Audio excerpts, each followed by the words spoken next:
দাদা ইংৰাজীত এই এনচাৰটো ইংৰাজীত এবাৰ কৈ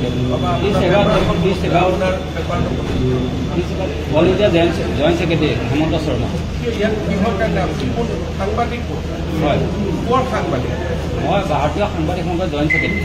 তেনেকুৱা নকৰিব। আপোনাৰ DIPR কাৰ্ডটো একো নাই আছে। মই কোনো তেনেকুৱা ভাৰতীয় সাংবাদিক সংঘ এক্ৰেডিটেড আছে বুলি মই নাজানো। এইবোৰ নকৰিব। মিছামিছি বেয়া পৰিৱেশটো কিয়? নমস্কাৰ। তেনেকুৱা নকৰিব। মই ক'লো মই হাক দিলোঁ কথাটো কাইণ্ডলি শুনক। মোৰে ঘৰত মই ৰিকুৱেষ্ট কৰিছোঁ শুনক চাহ তাহ খাই লওক। এখেতক চাহ তাহ খুৱাই তেনেকুৱা নকৰিব। আপোনালোকে বাকী সাংবাদিকখিনি কিয় বদনাম কৰে? এইবিলাক কৰে কাৰণে বাকী সাংবাদিকখিনি নষ্ট হয়।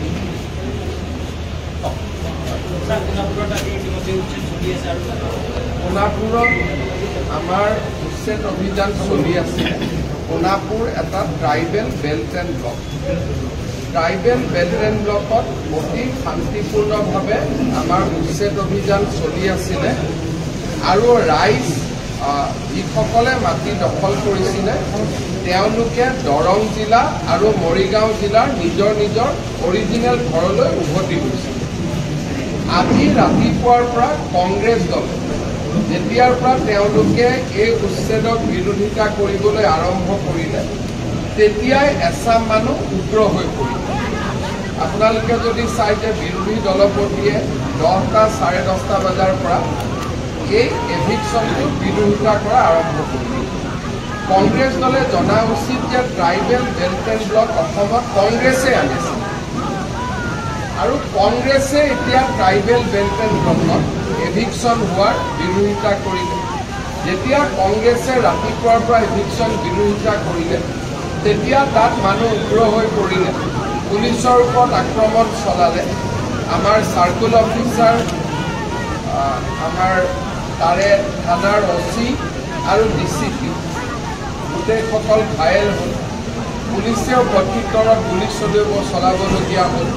2জন লোক নিহত হৈছে আৰু 7জন লোক আহত হৈছে আৰু 22গৰাকী আৰক্ষী এই গোটেই ঘটনাত আহত হৈছে। উচ্ছেদ অভিযান চলি আছে। চৰকাৰী মাটিখিনিত আমি উচ্ছেদ সম্পূৰ্ণ কৰিছোঁ। যিসকলে মেধি পট্টাত আহি বহিছিলে তেওঁলোকক এতিয়া আঁতৰি যোৱাৰ নটিচ দিয়া হ'ল।